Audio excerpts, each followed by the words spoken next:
Bonjour tout le monde, aujourd'hui nous allons parler du plus grand héros de la guerre de Troie. Il est celui qui eut l'idée du cheval de Troie, et il est aussi celui qui mettra 10 ans pour revenir chez lui. Nous allons voir la deuxième plus grande œuvre d'Homère, l'Odyssée.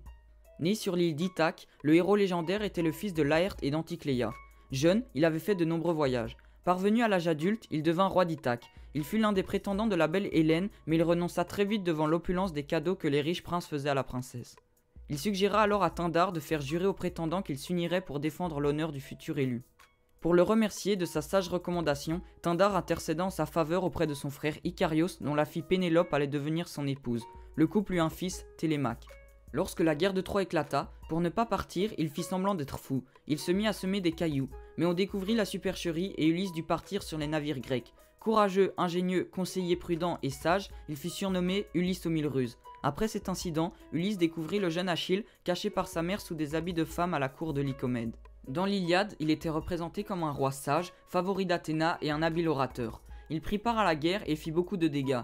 Il occupait de ce fait une place d'honneur dans le conseil des rois. Lors d'une assemblée, jugé digne de confiance par les autres rois, il fut chargé par Agamemnon de récupérer Briséis auprès d'Achille. C'est également lui qui était chargé des ambassades. Avec Ménélas, il se rendit à Troie pour négocier le retour d'Hélène, enlevée par Paris. Mais leur réponse fut négative. Après la mort d'Achille, Ulysse va en duel Ajax et remporte les armes du fils de Thétis. Enfin, il était l'auteur du stratagème du cheval de Troie, évoqué dans l'Odyssée et les épopées cycliques. Il était aussi le premier à sortir du cheval et à attaquer Troie de l'intérieur. Troie vaincue et détruite, les rois grecs entreprirent de rentrer chez eux. Pour certains, le retour fut facile, pour d'autres, il fut long et semé d'embûches. Ainsi, lorsqu'Ulysse rassembla ses hommes pour faire voile vers Ithaque, il était loin de se douter qu'il aurait à affronter de nombreux dangers et que son retour prendrait 10 ans. Dès son départ de Troie, le vent poussa d'abord la flotte d'Ulysse vers le nord, au pays des Cicones. Ulysse et ses guerriers attaquèrent la ville, la pierre, et entassèrent sur le rivage les richesses conquises. Alors qu'ils festoyaient, les Cicones coururent chercher de l'aide à l'intérieur des terres, et dans le combat qui suit, plusieurs Grecs périrent avant que la flotte ne réussît à repartir. Puis, durant des jours et des nuits, une tempête emporta les navires loin vers l'ouest. Quand la tempête cessa, les Grecs étaient loin de Troie et loin d'Ithaque. Une côte accueillante s'offrait à eux, et ils débarquaient pour puiser de l'eau et préparer un repas. Puis, Ulysse envoya 3 hommes explorer le pays. Les habitants qu'ils rencontrèrent étaient très hospitaliers, ils leur offrirent du loto. Mais quiconque goûte à ces fruits n'a plus envie de quitter l'île, et c'est de force qu'Ulysse dut ramener ses hommes au bateau pour reprendre la mer. Cette fois, le vent les entraîna vers le nord, en Cyclopie. De nuit, dans la brume, ils accostèrent sur l'île Petite, l'île des Cyclopes, et pénétrèrent dans la caverne de Polyphème. Rentrant chez lui, celui-ci découvrit les compagnons d'Ulysse et se mit à les dévorer. Ulysse lui offrit le vin qu'il avait apporté en cadeau, et quand le Cyclope lui demanda son nom, il répondit personne. Enivré par le vin, Polyphème s'endormit. Ulysse en profita alors pour lui crever son unique œil avec un pieu géant.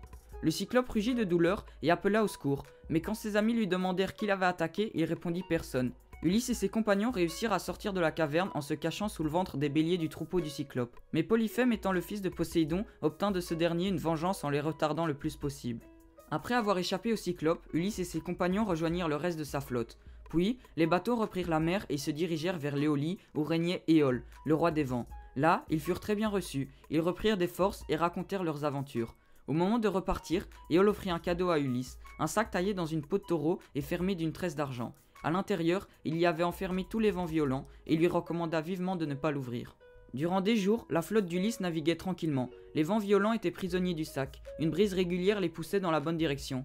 Mais un jour, lorsqu'Ulysse dormait, ses compagnons voulurent savoir ce que contenait l'outre. Ils l'ouvrirent et libérèrent tous les vents. Aussitôt, la tempête se déchaîna et les ramena chez Éole, mais celui-ci les renvoya.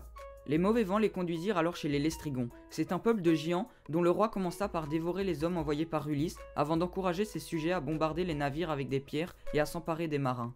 Un seul navire parvint à s'échapper du piège, celui d'Ulysse. Le reste de sa flotte fut décimé. L'équipage aborda ensuite sur une île où vivait la magicienne Circé. Elle invita les compagnons d'Ulysse et leur fit boire une boisson magique qui les transformèrent en cochons. Ulysse, averti par Hermès, courut chez Circé pour les sauver. Protégé par le contrepoison que lui avait donné ce dernier, Ulysse résista au filtre maléfique. Ulysse menaça alors Circé de son épée et lui ordonna de lui rendre ses amis, ce qu'elle fit de bonne grâce. Ulysse devint l'amant de la belle magicienne et resta auprès d'elle une année entière. Néanmoins, Circé lui conseilla d'aller consulter l'ombre du devin Tirésias au royaume des enfers. Personne n'avait envie de gagner le royaume des morts, mais impossible de ne pas suivre les conseils de Circé. Ulysse et ses compagnons déployèrent donc les voiles de leur bateau et se laissèrent porter. Quand ils parvinrent sur le bord de l'océan, là où les courants sont profonds, ils accostèrent. Puis, ils traversèrent les marais et trouvèrent un endroit où les eaux de l'Achéron se mêlaient à celles du Styx. Ils étaient enfin arrivés. Circé avait indiqué à Ulysse comment faire venir les âmes des morts et se mit aussitôt au travail. Alors, du fond de l'obscurité, les ombres des morts commencèrent à approcher. Il dut maintenant sacrifier un agneau et une brebis. L'une des premières personnes à venir fut Anticléa, la mère d'Ulysse.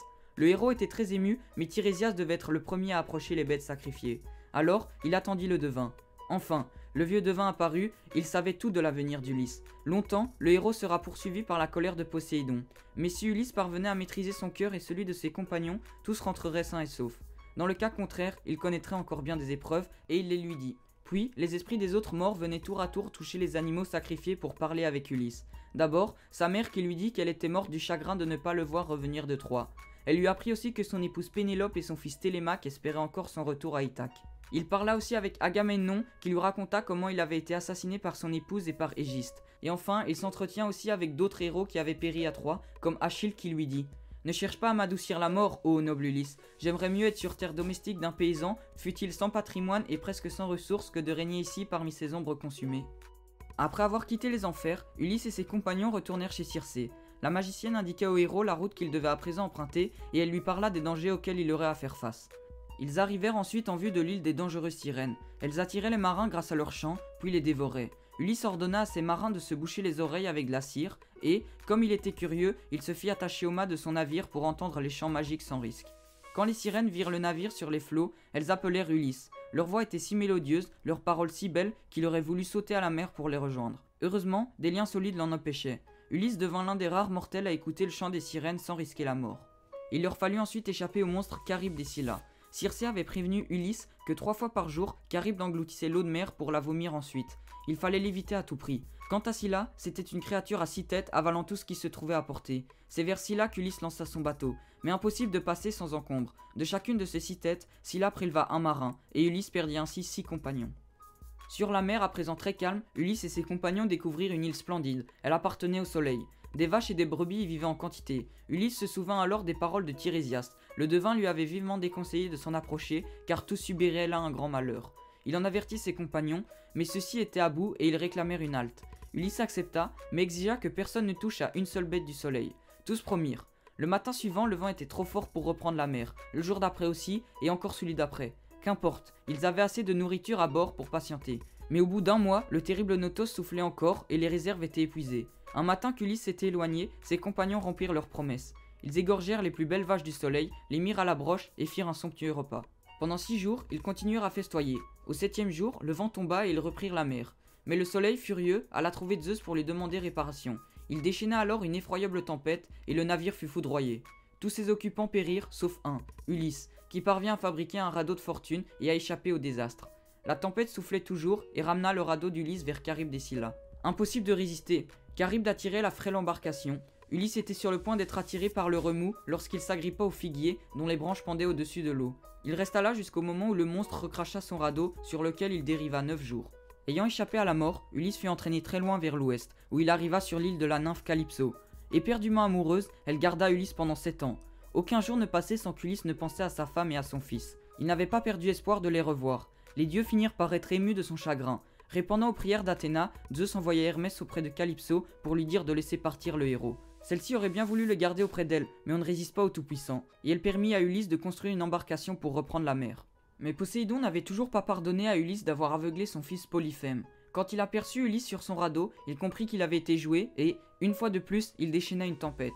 Ulysse échoua cette fois sur la côte des Phaéciens, une île proche d'Ithaque, où il fut recueilli par Nausicaa, la fille du roi Alkinoos. Nausicaa, sans savoir qui il était, l'invita à rejoindre le palais, et c'est ce que fit Ulysse. Chez Alkinoos, Ulysse fut bien traité. On lui demanda qui il était et finit par avouer la vérité. Puis, au cours d'un long festin, il raconta toutes ses aventures depuis son départ de Troie. Alkinoos promit alors de mettre un bateau et son équipage à sa disposition pour le reconduire à Ithaque.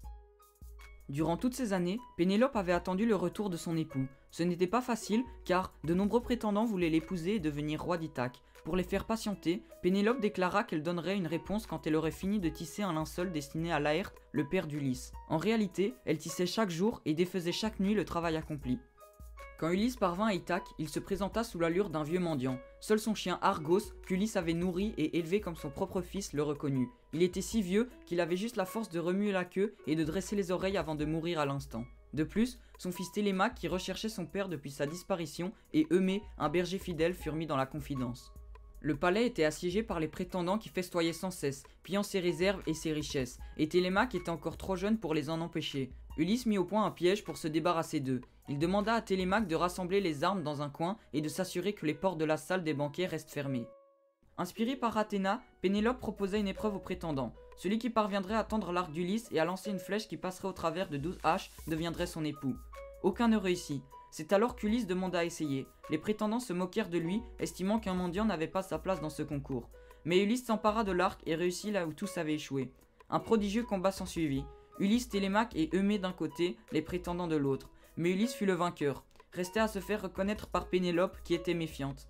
Elle tendit alors un piège à Ulysse. Elle prétendit qu'elle allait déplacer leur lit. Ulysse s'exclama et il dit que c'était impossible. Leur lit était taillé dans un olivier bien enraciné autour duquel leur chambre avait été édifiée. Nul autre qu'Ulysse ne put connaître ce détail et Pénélope fut enfin convaincue. Elle avait bel et bien retrouvé son mari et tous deux célébrèrent leur retrouvaille pendant plusieurs nuits d'affilée. Tirésias lui avait prédit qu'il n'était pas destiné à rester de longues années auprès de Pénélope. Il devait repartir, portant une rame sur l'épaule, marcher jusqu'à ce qu'il rencontre des hommes qui ne connaissaient pas la mer et qui l'interrogeraient sur cet objet étrange. Alors, il devrait offrir un sacrifice à Poséidon, revenir chez lui, et enfin, il pourrait succomber à une douce et heureuse mort. Alors voilà, c'est tout pour la vidéo d'aujourd'hui. Merci à tous de l'avoir visionné, j'espère qu'elle vous aura plu et n'hésitez pas à mettre un pouce bleu. Sur ce, merci à tous de suivre la chaîne et on se revoit bientôt pour la suite.